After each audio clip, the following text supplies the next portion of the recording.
Welcome to Crime Podcast's Unsolved Mystery Series, Episode 37. Today we're diving into a case that's both intriguing and unsettling. It's the unsolved murder of Pandit Ramacharan in Haridwar, India. Now imagine, if you will, a city known for its serene spirituality, a place where pilgrims flock for peace and solace. Suddenly this city becomes the backdrop for a brutal crime. This stark contrast, I think, immediately raises questions about the motives at play and the hidden tensions that might simmer beneath the surface of this seemingly tranquil city. Yeah, what's fascinating is how this case disrupts our assumptions about sacred spaces. We often associate places like Haridwar with purity and safety, but this crime forces us to confront the reality that darkness can penetrate even the most sacred of sanctuaries. It's a chilling thought, isn't it, to think that a place dedicated to spiritual pursuits could become the scene of such violence. It really challenges our perceptions, and that's what makes this deep dive so compelling. You see, we're not just exploring a crime. We're delving into the complexities of faith power and the human capacity for both good and evil. Absolutely. So let's start by understanding who Pandit Ramacharan was. Our sources describe him as a revered priest in his 50s, a man known for his wisdom, devotion, and simple life at his ashram. And for those unfamiliar, an ashram is like a spiritual community, often centered around a teacher or guru. And that's an important detail, because it places Pandit Ramacharan at the heart of this community. He wasn't just a priest, he was a guide, a mentor, a figure of immense spiritual authority. So his murder wasn't just a crime, it was a violation of the community's trust and a profound disruption to their sense of peace. I can only imagine the shockwaves that must have rippled through Haridwar when this happened.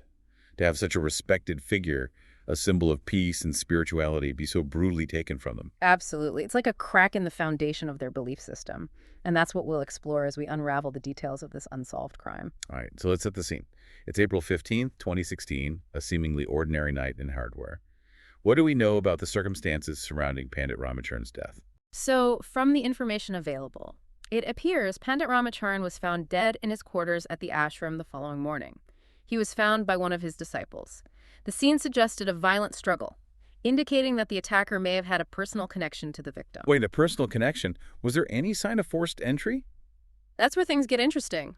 There was no sign of forced entry, which suggests that Pandit Ramacharan may have known his attacker, perhaps even trusted them enough to let them in. That's a disturbing thought. To think that someone he knew, someone he possibly considered a part of his spiritual community, could be responsible for his death. It adds a layer of psychological complexity to the case, doesn't it? It raises questions about betrayal, hidden motives, and the potential for violence to erupt within a seemingly close-knit spiritual community. Yeah, it's almost like the sanctity of the ashram itself was violated, making this crime feel even more unsettling. Precisely. And that sense of violation is something that reverberates throughout the entire case. It's what makes this murder so much more than just a crime. It's a transgression against the very principles that Haridwar represents. This lack of forced entry must have significantly impacted the investigation, right? I mean, it immediately narrows the pool of suspects, but it also introduces a whole new set of challenges. You're absolutely right. The investigators were faced with a puzzle. They had to delve into Pandit Ramacharan's relationships, his past, any potential conflicts or grudges that might have led to this tragic end. So who are some of the individuals that came under scrutiny during the investigation? Did any particular theories emerge? Well, one of the first theories to surface involved a land dispute. Apparently, there was a powerful local figure who had been eyeing the land surrounding Pandit Ramacharan's ashram. Oh, I see where this is going. Classic motive. Someone wants the land. Yeah. The owner refuses to sell things. Escalate. But could a land dispute really turn deadly in a place like Haridwar? I mean, wouldn't a powerful figure have less drastic ways to acquire property? That's a great question, and it's one that investigators grappled with. While the motive seems plausible, there wasn't enough concrete evidence to definitively link this individual to the crime, so they had to explore other possibilities. Okay, so if not the land dispute, what other leads did the investigators pursue? Another line of inquiry focused on a former disciple who had been dismissed from the ashram under rather tense circumstances. A disgruntled disciple. Now that's a theory that fits the someone Pandit Ramacharan knew angle. Was there any evidence to support this theory? While this individual certainly had a motive, a potential grudge, he also had a solid alibi, making it difficult to connect him directly to the crime. So we have a powerful figure with a potential interest in the ashram's land but lacking concrete evidence, and a disgruntled disciple with a motive but a seemingly airtight alibi. What other avenues do the investigation explore? Well, this is where things take a turn into even more unsettling territory. Investigators began considering the possibility that the motive might be rooted in religious rivalry. Religious rivalry. Now that's chilling thought. What would make someone target a priest in such a sacred place? What kind of religious tensions could lead to such violence? Well, you see, Haridwar, despite its image of peace, isn't immune to the complexities of religious dynamics. There can be competition between different sects, different interpretations of faith, even rivalries between individual spiritual leaders. So are we talking about a power struggle within the religious community itself? Was Pandit Ramacharan seen as a threat to someone else's influence or authority? That's certainly one way to look at it. Perhaps his teachings, his growing popularity, or even his control over the ashram's resources made him a target for someone seeking to eliminate a rival. But as with the other theories, concrete evidence proving this religious rivalry angle remained elusive. It's almost like we're peeling back layers of a complex onion, each layer revealing a new potential motive, but none offering a clear and definitive answer. And that's the frustrating nature of unsolved crimes, especially one embedded in a community as layered and intricate as Haridwar. Did the investigators consider any other motives?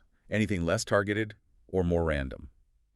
They did explore the possibility of a random act of violence, perhaps fueled by envy, malice, or even some twisted spiritual belief.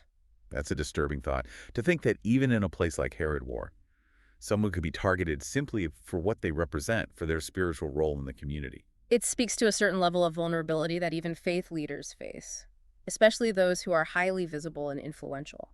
So we have a range of theories, each with its own set of complexities and unanswered questions. But regardless of the motive, the impact of this unsolved crime on the community must have been profound. Can you elaborate on that? Imagine a city built around the pursuit of spiritual enlightenment. And then suddenly the city is confronted with a brutal act of violence within its very heart. The impact was a mix of grief, fear, and a profound sense of violation. It's as if the very notion of Haridwar as a sanctuary was shattered. What were some of the specific ways the community responded? Well, there were vigils and prayers for Pandit Ramacharan's soul, and for the restoration of peace in their city. Many called for increased security, not just for the physical safety of the ashrams and temples, but for a sense of spiritual security as well. I imagine there were also calls for justice. The need for answers for someone to be held accountable for this crime must have been overwhelming. Absolutely. The community yearned for closure, the lack of a resolution, the fact that Pandit Ramacharan's killer remained at large, cast a long shadow over Haridwar. Did the investigation ever uncover any further clues or leads that could shed light on what truly happened to Pandit Ramacharan? Despite their best efforts, investigators faced significant hurdles. The lack of forensic evidence, the complex web of potential motives, and the inherent sensitivities surrounding the case made it incredibly difficult to find definitive answers. So we're left with a mystery, a story without a clear ending.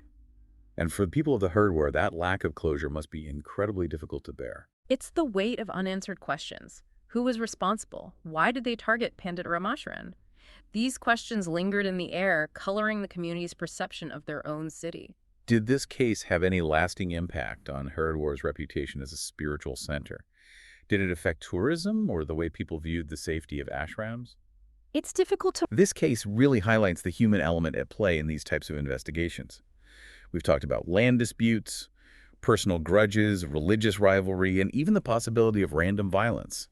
Each theory is essentially about human emotions: greed, anger, envy, perhaps even a misplaced sense of spiritual righteousness. That's a very insightful observation. We often focus on the who and the how of crimes, but understanding the why, the emotional undercurrents that drive human behavior, can be just as crucial, especially in a case like this. So we have this intricate web of potential motives, each tied to a different aspect of human behavior. But without concrete evidence, we're left with more questions than answers. It's almost as if the truth is hidden in plain sight, obscured by a veil of uncertainty and unanswered questions. That's a great way to put it, and that's the challenge we face when dealing with unsolved crimes.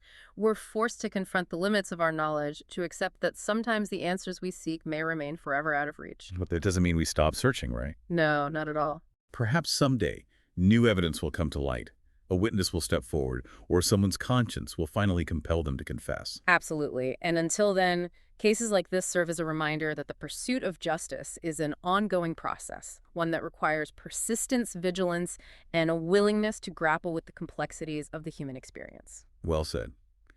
Any final thoughts you'd like to leave our listeners with? If there's one thing I hope our listeners take away from this deep dive, it's that even in the face of unanswered questions, it's important to keep asking them, to keep seeking the truth, to keep the memory of victims like Pandit Ramacharan alive, and to never give up hope that justice, in whatever form it may take, will eventually prevail. Thank you for joining us on this journey into the heart of a mystery. We hope you found it as fascinating and thought-provoking as we did. And remember, the world is full of unsolved mysteries waiting to be explored. So stay curious, keep questioning, and join us next time for another deep dive into the unknown. Until then, stay curious. Don't forget to follow and subscribe to the podcast.